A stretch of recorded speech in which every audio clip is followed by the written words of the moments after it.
The neon lights of the legendary record plant studio in Los Angeles hummed with a quiet, electric energy.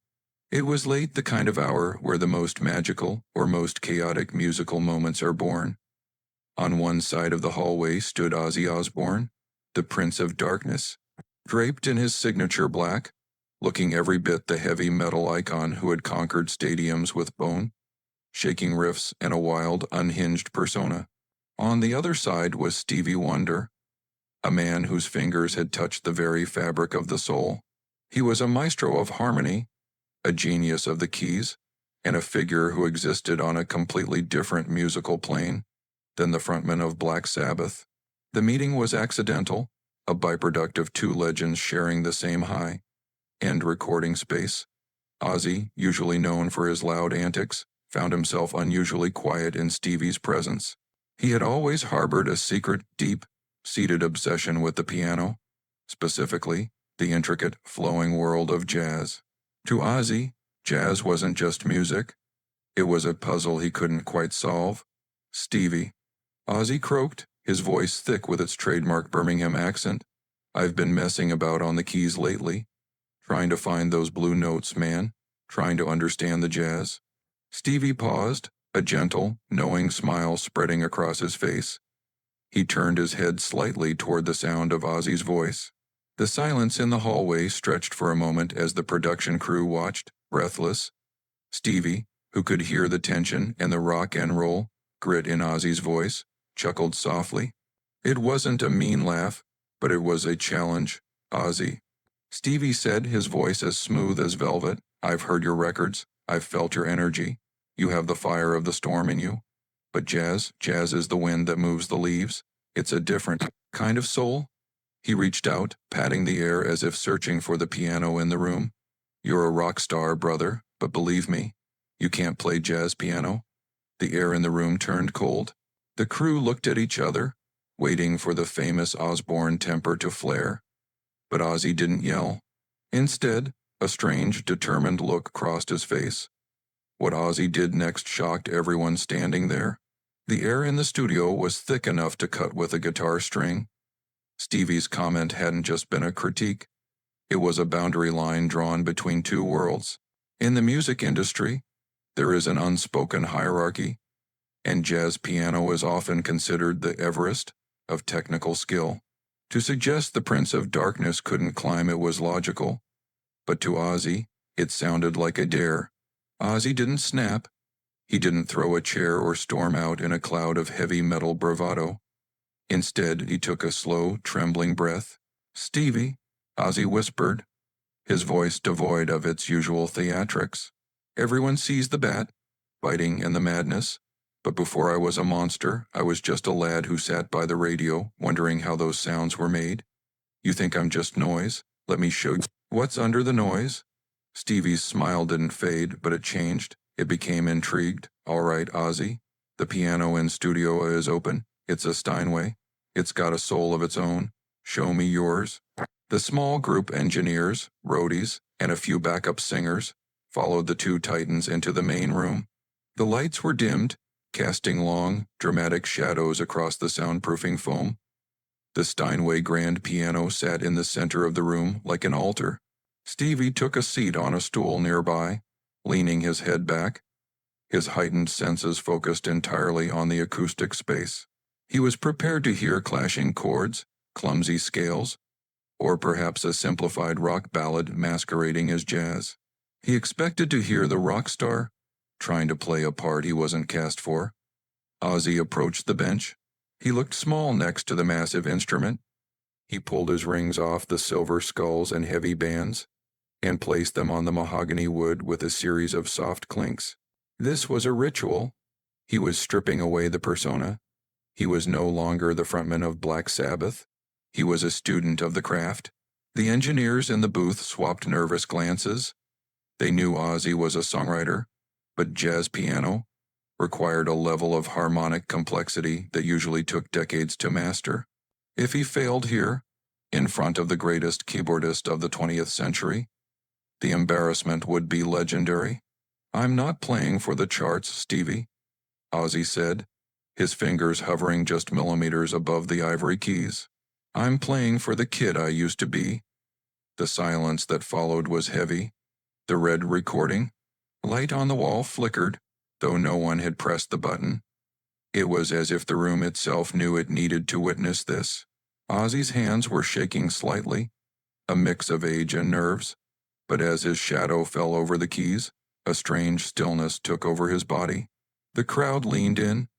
This wasn't just a jam session anymore. It was a clash of legacies. One man was blind to the world but saw every note. The other was seen by the whole world but felt invisible in his true passion. Have you ever surprised someone by showing a talent they didn't think you had? Comment below what your hidden talent is. Ozzy closed his eyes, mimicking the darkness Stevie lived in every day. He took one final breath, and then his fingers finally made contact with the keys. The first chord wasn't a crash. It was a whisper. The tension in the room was about to break, and what came out of those speakers would change Stevie Wonder's mind forever. Stevie Wonder shifted on his stool, his head tilted at an angle that suggested he was scanning the very frequencies of the room. He didn't need eyes to see the doubt hanging in the air. He could hear it in the shallow breathing of the assistants and the nervous shuffling of the engineers. To Stevie, music was a mathematical language of the divine, and jazz was its most complex dialect. He had spent his life mastering Roman 2V, I progressions, substituted dominance in the swing. That defies notation. "Ozzy," Stevie said, his voice dropping to a low, melodic rumble. "Before you start, you have to understand. Jazz isn't just about playing the right notes. It's about the spaces between the notes. It's about the conversation between your left hand and your right hand. One is the heartbeat, the other is the soul. Rock and roll is a shout, but jazz is a secret." To prove his point, Stevie reached out. His hand found the keys with the precision of a homing missile. He didn't play a song. He played a chromatic enclosure, a flurry of notes that danced around a central melody like a flock of birds before landing perfectly on a major 13th chord. The sound was lush, intimidating, and technically perfect. It was a benchmark. It was Stevie saying, "This is the mountain. Can you even see the peak?" The engineers in the booth exchanged looks of pity. They loved Ozzy, but they knew him as the man of power chords and minor pentatonic scales, the building blocks of metal. Heavy metal is built on power chords, intervals of a perfect fifth, which are stable and aggressive. Jazz, however, thrives on dissonance and extensions 9 THS, 11 THS, and 13 THS that create tension and release. Ozzy stared at the keys. For a moment, the skepticism in the room seemed to weigh 1,000 pounds. He looked at his own hands scarred by decades of life on the road, hands that had gripped microphones in front of millions. They didn't look like jazz hands. "I know the secrets, Stevie," Ozzy said quietly. "I've spent a lot of nights in the dark, too. Maybe not the same kind of dark as yours, but I know what it's like when the music is the only thing that makes sense." The skepticism reached its breaking point. One of the younger producers whispered to his colleague, "He's going to play Iron Man with a swing beat and call it jazz. This is going to be a train wreck." But Ozzy wasn't listening to the whispers. He was remembering a rainy afternoon in Birmingham, years before the fame, where he had heard a jazz record through a neighbor's open window. He remembered how those strange, wrong-sounding notes had made him feel more understood than any pop song ever had. He placed his left hand on the lower register. He didn't strike the keys, he let his weight sink into them.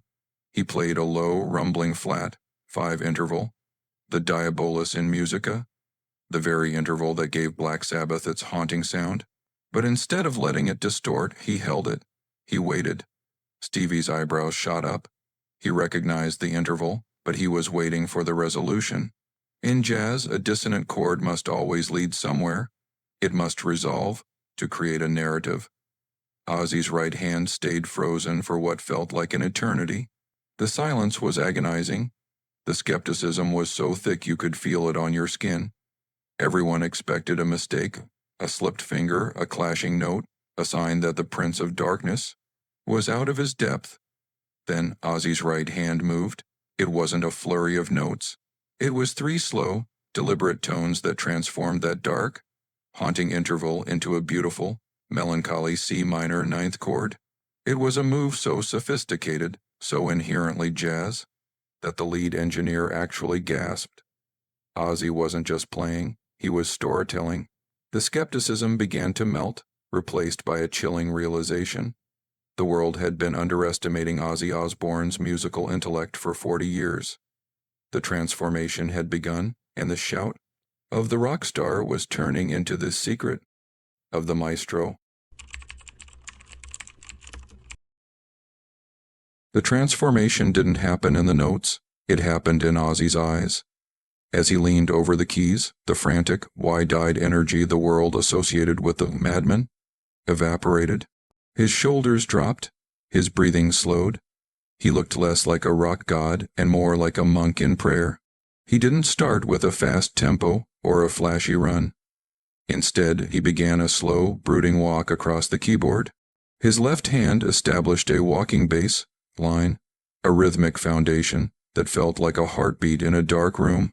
It was steady, deliberate, and swung with a subtle, smoky late-night lounge feel. Then came the right hand.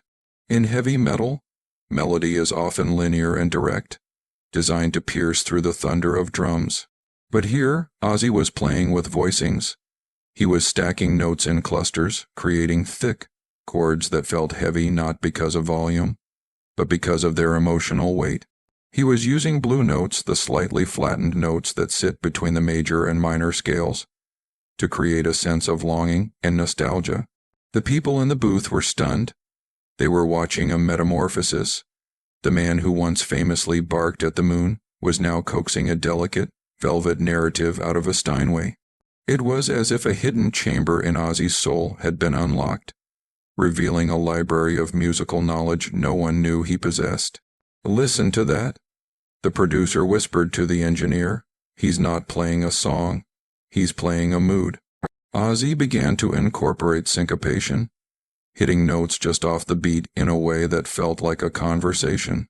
He would play a short, sharp phrase, then leave a long silence, letting the sustain pedal carry the echo. It was exactly what Stevie had described. He was respecting the space between the notes. In the middle of the room, Stevie Wonder's posture shifted. He stopped analyzing and started feeling. His head began to sway in a slow, rhythmic circle. A small, surprised laugh escaped his lips.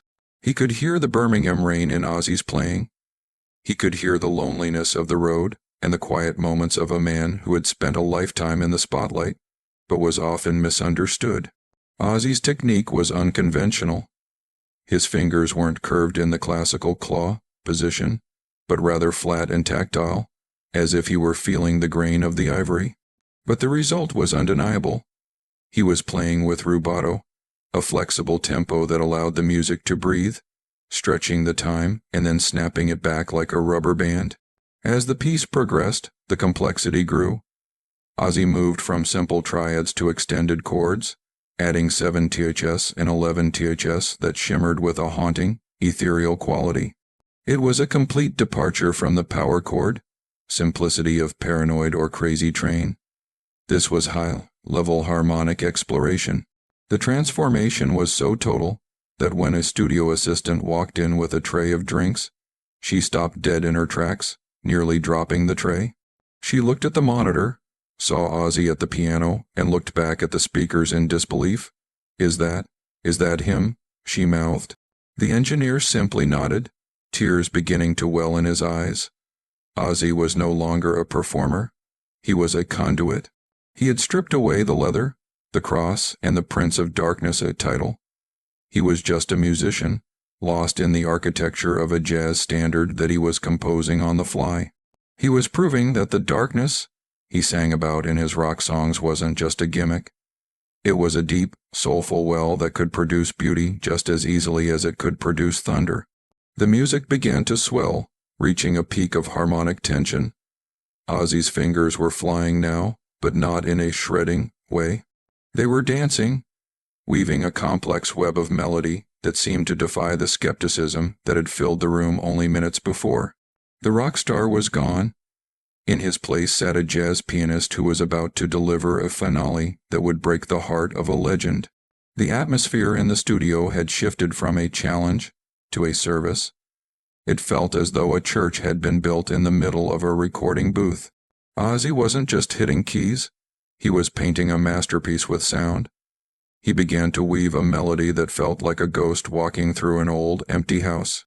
It was a composition that leaned heavily on chordal harmony, chords built in fourths rather than the traditional thirds, which gave the music an open, mysterious, and modern jazz feel.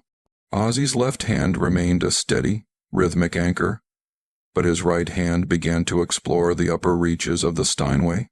He was playing pentatonic scales with a twist, adding chromatic passing tones that gave the music a sophisticated, jagged edge. It was reminiscent of the great Bill Evans' melancholic, intellectual, and deeply moving. The Prince of Darkness was using the piano to describe things words couldn't touch. He played a series of descending diminished chords, which in music theory create a sense of extreme tension and lostness. In a rock song, these would sound scary, but in this jazz context, they sounded like a weary traveler looking for a place to rest. Stevie Wonder was no longer just swaying. He was leaning forward, his hands resting on his knees, his entire being vibrating with the music. He was listening to the inner voices of Ozzy's chords. In advanced piano playing, it's not just the top note that matters, but the way the middle notes move. The voice leading. Ozzy was moving those internal notes with a grace that usually takes a lifetime of conservatory training to master. The masterpiece reached its climax when Ozzy transitioned from a dark, brooding minor section into a sudden, radiant major seventh chord. It was like the sun breaking through the thick Birmingham fog. It was a tierce de Picardy, a classic musical device where a piece in a minor key ends on a major chord, but Ozzy played it with a jazz fusion rhythmic twist that made it feel completely fresh. The studio was paralyzed. The engineers had stopped checking their levels. The tape was rolling, capturing a moment that defied every stereotype in music history. There were no flashing lights, no pyrotechnics, and no screaming fans. There was only a 100-year-old piano and a man who had finally found the courage to show the world his true musical soul. "My God," whispered one of the backup singers, her voice barely audible. "He's not just playing jazz. He's reinventing it for himself." Ozzy began to slow the tempo down, a technique known as rallentando.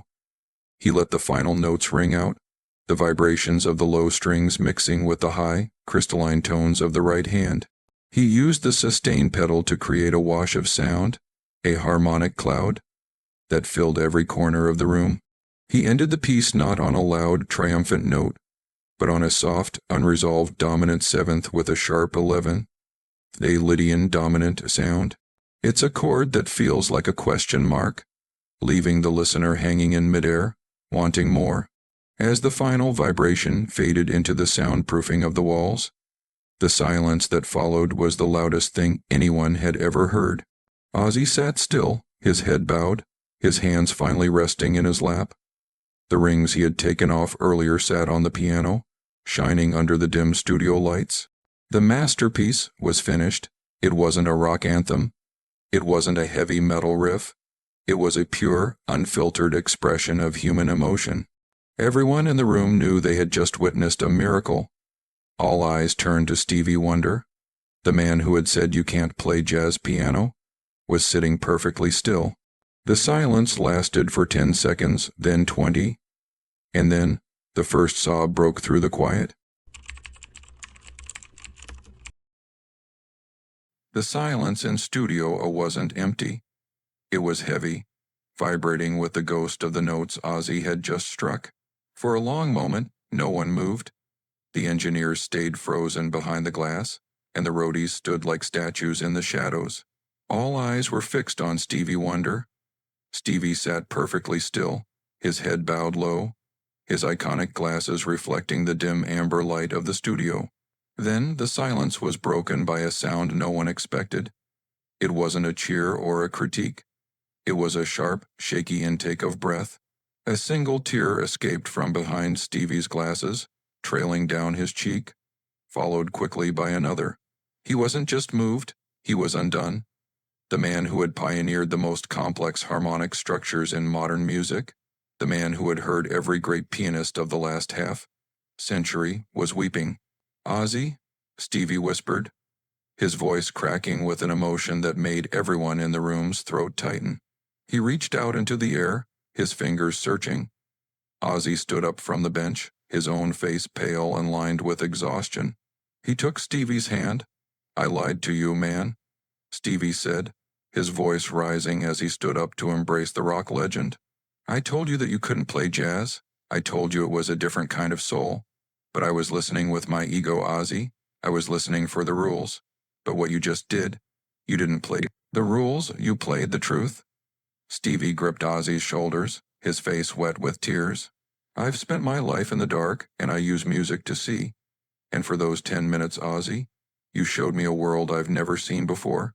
You played the pain of 1,000 lifetimes, but you resolved it with such grace. That wasn't just jazz, brother. That was a prayer." The emotional collapse wasn't just Stevie's. It spread through the room like a wave.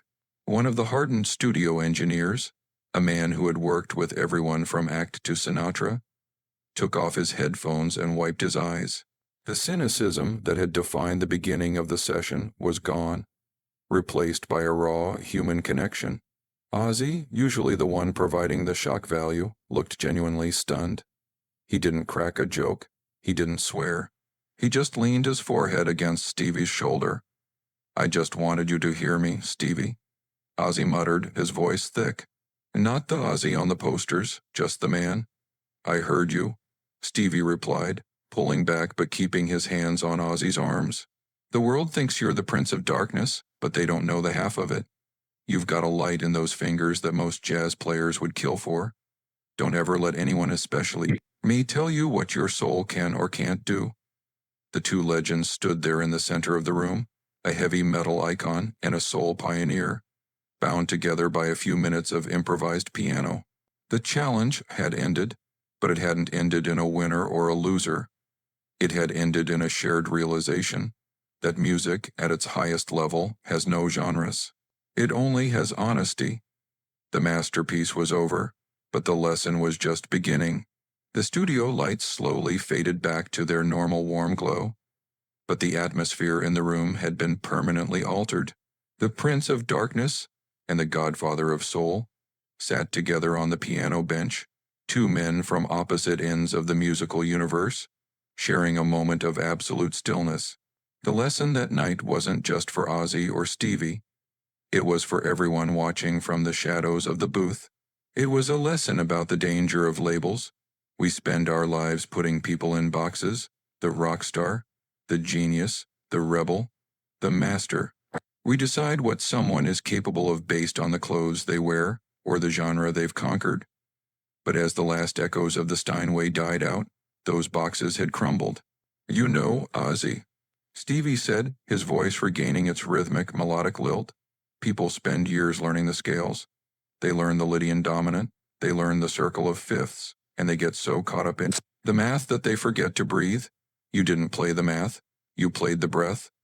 Ozzy picked up his silver skull rings from the piano lid, sliding them back onto his fingers one by one. The clinking sound was a return to reality, but his eyes were different. The weight of having to prove himself was gone. "I always felt like a bit of a fraud, Stevie. Like I was just the guy who yells. I didn't think anyone would ever hear the music I hear when I'm alone." Stevie gripped Ozzy's hand, his smile wide and genuine. "They'll hear it now, because you didn't play for them. You played for the truth, and the truth doesn't have a genre." The story of that night leaked out of the studio like a slow, burning fire. It wasn't about a viral clip or a chart-topping hit. It was about the integrity of the artist. It became a legendary tale in the industry, a reminder that talent isn't a fixed point, but a vast, unexplored ocean. Ozzy had shown that a heart hardened by heavy metal could still produce the most delicate jazz, and Stevie had shown that even a master can be a student if he's willing to listen with his heart instead of his ego. As Ozzy walked out of the record plant and into the cool Los Angeles night, he didn't look like a man burdened by his dark reputation. He looked light, he looked free. He had faced the greatest critic in the world, and instead of a fight, he had found a brother. The lesson remains for all of us. Never assume you've seen the full depth of a person. There is a jazz piano hidden inside everyone, a talent, a passion, or a soul that the world hasn't given them permission to show. Don't wait for permission. Just sit at the piano, close your eyes, and play. Because when you play from the soul, even the legends will stop to listen. And sometimes, if you're honest enough, you might just leave the world in tears. Final call to action. If you believe that talent has no boundaries and no one should be put in a box, type legend in the comments. Don't forget to subscribe for more deep dives into the inspiring, hidden stories of the icons who changed the world.